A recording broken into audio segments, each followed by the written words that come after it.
Tumakas na tayo, takasan na natin ang mundo. Magtago papalayo sa mas tahimik at payapang mundo.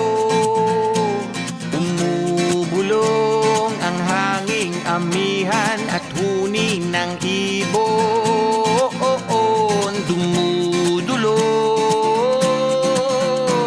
at tinatawag na tayo ng bundok.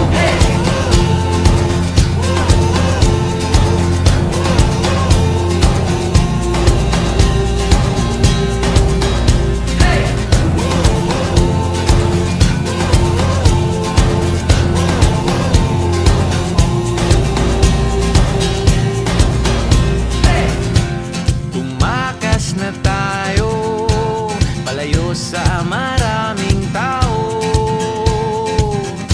Tumiwalay at magtago sa maingay at malabong mundo. Bumubulong ang hanging habagat at hampas ng alon. Dumudulog at niyayakag na tayo ng karagatan.